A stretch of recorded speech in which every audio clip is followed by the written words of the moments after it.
ಆದ್ರೆ ಕೆಲವರು ಮಾತ್ರ ಆ ಆಸೆಗೆ ಪಾಚಿ ಲೇಪನ ಮಾಡಿ ಮರ್ತೋಗಿರೋ ತರ ನಟಿಸ್ತಾರಷ್ಟೇ.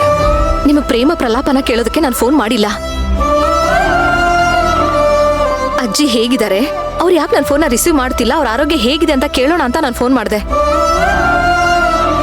ಓಹೋ, ಅಜ್ಜಿಗೆ ಈಗಾಗ್ಲೇ ನೋವು ಕೊಟ್ಟಿರೋದು ಸಾಲದು ಅಂತ ಇವಾಗ ಫೋನ್ ಮಾಡ್ಬೇರೆ ಅವ್ರಿಗೆ ನೋವು ಕೊಡ್ಬೇಕು ಅಂತಿದ್ಯಾ? ಅಯ್ಯೋ ಇಲ್ಲ ಸರ್, ಹಾಗೆಲ್ಲ ಏನು ಇಲ್ಲ.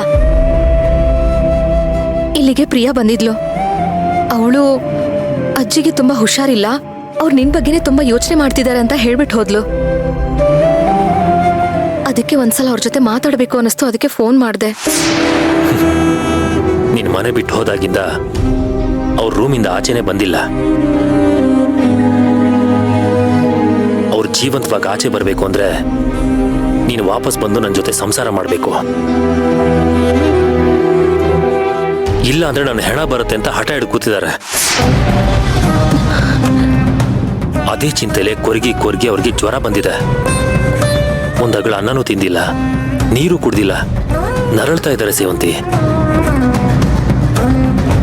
ಅವ್ರೀಗ ಜೀವಂತ ಶವ ಸೇವಂತಿ.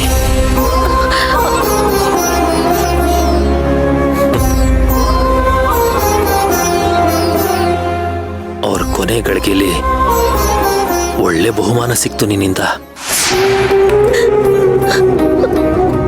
ತುಂಬಾ ಥ್ಯಾಂಕ್ಸ್.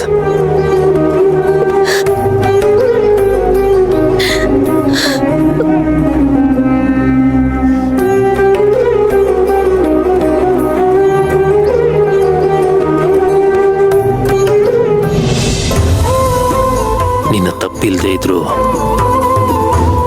ಶಿಕ್ಷೆ ಅನುಭವಿಸ್ತಾ ಇದೆಯಾ?